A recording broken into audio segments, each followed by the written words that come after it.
इस shiny golden box में आज हम बना रहे हैं most trending and viral chocolate dream cake, जिसे टॉटे केक भी कहा जाता है।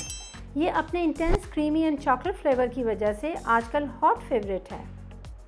हाय एवरीवन, मैं हूं chef Samiya Aamir and a very warm welcome to my YouTube channel Samiya's cooking hub.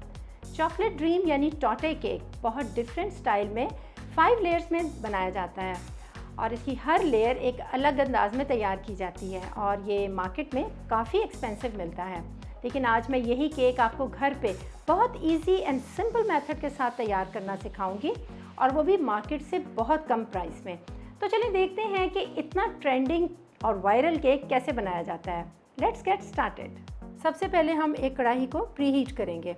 इसमें मैं यूँ नमक को फैला दूँगी। आप नमक के बगैर भी ये केक तैयार कर सकते हैं, लेकिन नमक डालने से हीट बहुत अच्छी डिस्ट्रीब्यूट होती है। एक स्टैंड अब हम इसके ऊपर रख देंगे और कढ़ाई को ढाँप के 10 मिनट के लिए मीडियम फ्लेम पर प्री हीट होने के लिए रख देंगे। इतनी देर में ही हमारा केक का बैटर तैयार हो जाएगा। टॉटे केक हम इस गोल्डन बॉक्स में तैयार करेंगे और ये तकरीबन 6 इंचेस का है। मैंने इसी के साइज़ के बराबर ये सिंपल मोल्ड लिया हुआ है। ये मोल्ड का साइज़ थोड़ा सा इस बॉक्स से छोटा है, जिसको कि हम एडजस्ट कर लेंगे। और मैं आपको ये भी बताऊंगी कि अगर आपका मोल्ड थोड़ा छोटा हो जाए तो आप उसको किस तरह से एडजस्ट करेंगे। सबसे पहले हम मोल्ड को ग्रीस करेंगे। इसके लिए मैंने इसके अंदर सिर्फ 1 टीस्पून ऑयल का डालना है और ब्रश के साथ हम इसे प्रॉपरली ग्रीस कर लेंगे। ये मेरे पास बेकिंग पेपर है और इसकी एक लेयर मैंने यूँ नीचे लगा दी है और हम इसे ऊपर से भी यूँ ऑयल से ग्रीस कर देंगे और बेकिंग पेपर की एक स्ट्रिप से यूँ इसकी साइड को भी कवर कर देंगे। इससे केक मोल्ड में से बाहर निकालना बहुत आसान हो जाएगा। अब हम इसे एक साइड पे रख लेते हैं और केक का बैटर तैयार करें। केक का बैटर बनाने के लिए सबसे पहले मैंने 1/3 कप यानी 1/3 कप मैंने पिसी हुई चीनी डाल दी है। Oil 2 tablespoon, vanilla essence 1/2 teaspoon मैं पाउडर फॉर्म में डाल रही हूँ। आप चाहें तो लिक्विड भी इस्तेमाल कर सकते हैं। 1/4 यानी 1/4 कप दूध, ये बिल्कुल रूम टेम्परेचर पर है। अब हम इसे खूब अच्छी तरह से मिक्स कर देंगे। अगर आपके पास पिसी हुई चीनी ना हो तो आप रेगुलर शुगर भी यूज़ कर सकते हैं और वो इस दौरान आप इसको अच्छी तरह से डिज़ोल्व कर लें। तमाम इंग्रेडिएंट्स बहुत अच्छी तरह से मिक्स हो गए। मुझे शुगर अब इसमें अलग से नज़र नहीं आ रही। अब बोल के ऊपर एक स्ट्रेनर रखेंगे और इसके ऊपर हम कुछ ड्राई इंग्रेडिएंट्स डालेंगे, जिसमें से कि ये मेरे पास है 1/2 कप मैदा यानी ऑल पर्पस फ्लावर और किसी भी अच्छे ब्रांड का 2 टेबलस्पून हम इसमें कोको पाउडर डाल देंगे। मैं इसमें हर्शीज़ का यूज़ कर रही हूँ, आपके पास जो भी अवेलेबल हो आप उसमें वो डाल सकते हैं। 1/2 टीस्पून बेकिंग पाउडर, 1/4 टीस्पून की हाफ़ क्वांटिटी मैं इसके अंदर बेकिंग सोडा डाल रही हूँ। इसको आप 1/8 टीस्पून कहेंगे। 1 टेबलस्पून मिल्क पाउडर है ये। आप इसकी जगह एवरीडे भी यूज़ कर सकते हैं और इसको स्किप भी कर सकते हैं, ये कंपलसरी नहीं है। अब हम इन तमाम ड्राई इंग्रेडिएंट्स को छान लेंगे और फिर हम विस्क के साथ इसे अच्छी तरह से मिक्स कर देंगे, यहाँ तक कि बिल्कुल लम्प फ्री हमारा बैटर तैयार हो जाए।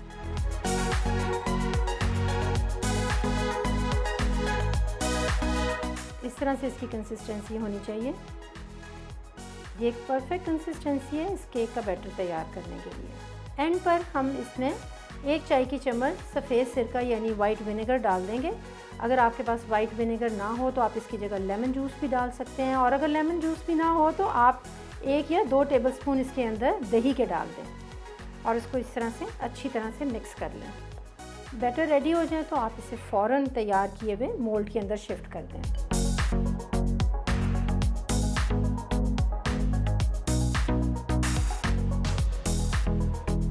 अब हम इसे हल्का सा टैप कर देंगे ताकि ये मोल्ड में प्रॉपरली फिल हो जाए और इसके अंदर एयर बबल्स भी ना रहें। कढ़ाई प्री हीट हो चुकी है और अब हम मोल्ड को इसके अंदर रख के इसे 35 to 40 मिनट्स के लिए बेक करेंगे। आप इसे ओवन में भी बेक कर सकते हैं, लेकिन आपने 160 डिग्री पर 15 to 20 मिनट्स के लिए ओवन में बेक करना है। आप देखें मैंने फ्लेम कितना हल्का रखा हुआ है, बस आप इतने ही फ्लेम पर इसको कढ़ाई में बेक करेंगे। केक को बेक होते हुए 15 मिनट हो चुके हैं, लेकिन मैं अभी इसका ढक्कन नहीं उठा रही, लेकिन मुझे नज़र आ रहा है कि केक अभी कच्चा है। कढ़ाई छोटी थी, इस वजह से आप देख रहे हैं कि मैंने नमक को स्प्रेड करने के बाद जो स्टैंड रखा हुआ है उसको मैंने उल्टा रखा हुआ है। लेकिन इस चीज़ का आपने ख़ास ख्याल रखना है कि नमक और केक के मोल्ड के बीच में 1 इंच का गैप ज़रूर होना चाहिए।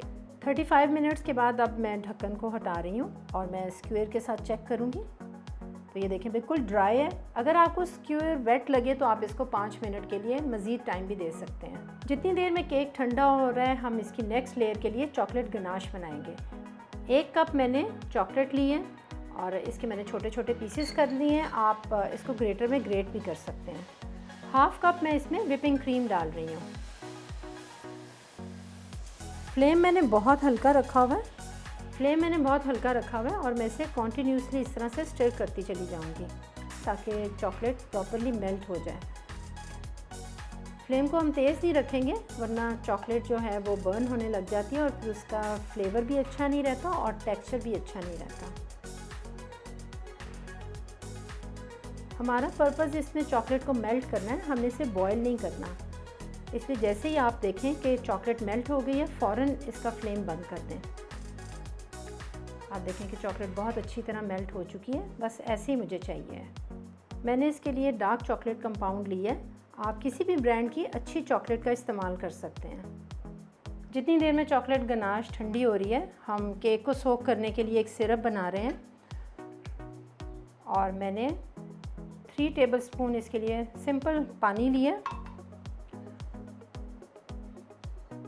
और इसमें यही चॉकलेट गनाश मैंने थोड़ी सी डाल दी है, तकरीबन 1/2 टेबलस्पून के बराबर डाल दी है। नेक्स्ट अब मैंने 1/3 कप व्हिपिंग क्रीम ली है और अब हम इसे व्हिप करेंगे।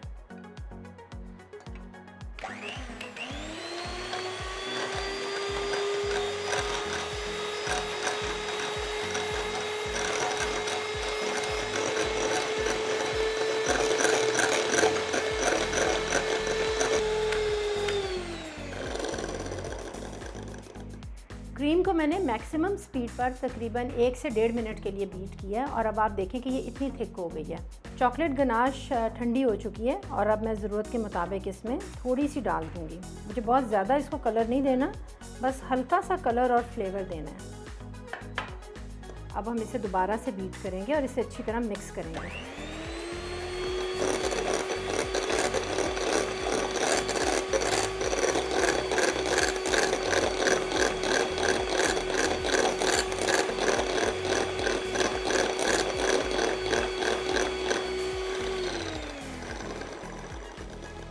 केक ठंडा हो गया है और अब हम इसे अनमोल्ड करेंगे। देखिए कितनी आसानी से बाहर आ गया।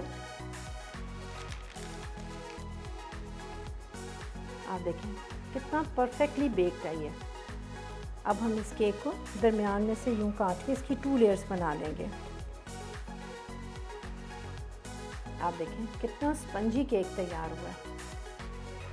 अब हम इस बॉक्स के अंदर इसको असेंबल करेंगे। मैंने आपसे कहा था ना कि ये थोड़ा सा मेरा मोल्ड छोटा था और ये बॉक्स मेरा थोड़ा सा बड़ा है, तो हम इसको यूं स्प्रेड करके अपने मोल्ड के साइज़ का बना लेंगे। अब ये जो हमने सिरप तैयार किया था, ये हम इसके ऊपर 2 से 3 यूं चम्मच डाल देंगे। मैंने ये सिरप पानी में बनाया है, आप इसको दूध में भी बना सकते हैं। अब हम इसके ऊपर दूसरी लेयर रख देंगे और इसको भी इस तरह से सोक कर देंगे। अब हमने चॉकलेट गनाश के साथ क्रीम को व्हिप किया था, अब हम वो इसके ऊपर स्प्रेड कर देंगे और इस पैलेट नाइफ के साथ प्रॉपर्ली स्प्रेड कर देंगे।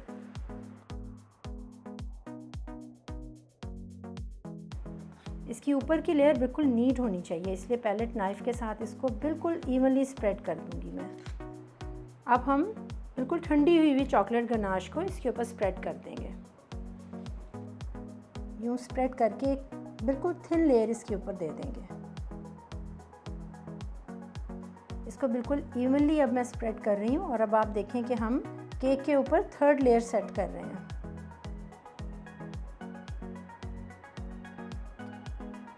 केक की हर लेयर बिल्कुल नीट होनी चाहिए, ये ना हो कि एक लेयर जो है वो दूसरे के अंदर ब्लेंड हुई भी हो। हर लेयर को बिल्कुल अलग होना चाहिए।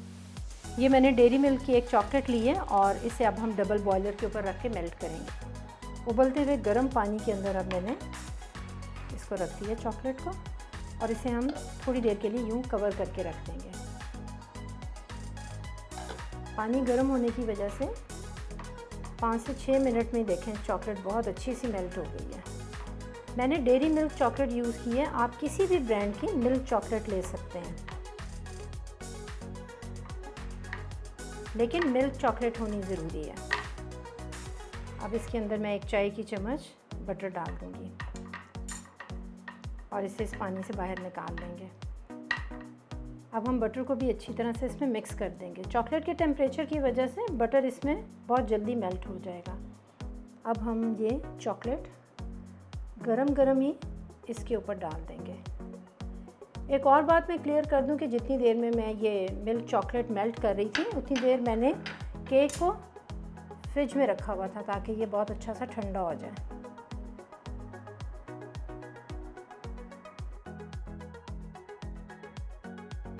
अब हम इसे फ्रीज़र में आधे घंटे के लिए रख देंगे ताकि चॉकलेट की लेयर प्रॉपरली सेट हो जाए।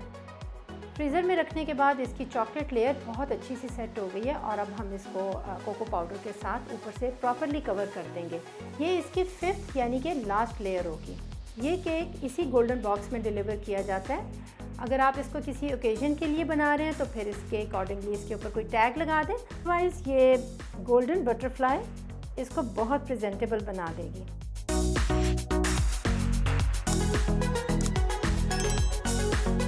हमारा केक रेडी है और अब आप इसकी पैट साउंड देखें।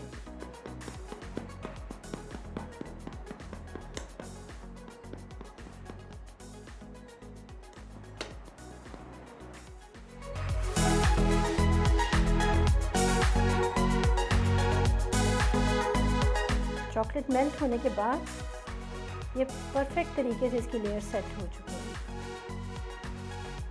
और अब आप देखिए तो ये एक परफेक्ट चॉकलेट ड्रीम केक तैयार हुआ है और अब मैं इसे टेस्ट करूँगी।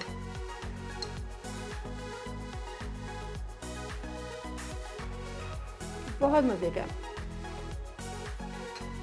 इसमें इंटेंस चॉकलेट और क्रीमी फ्लेवर बहुत ही मज़ा दे रहा है। रेसिपी को ट्राई करना बनता है। अब आप इस रेसिपी को ट्राई करें, फीडबैक देना बिल्कुल ना भूलें। फिर मिलते हैं आपकी पसंद की किसी बहुत अच्छी सी नई रेसिपी के साथ। अल्लाह हाफ़िज़।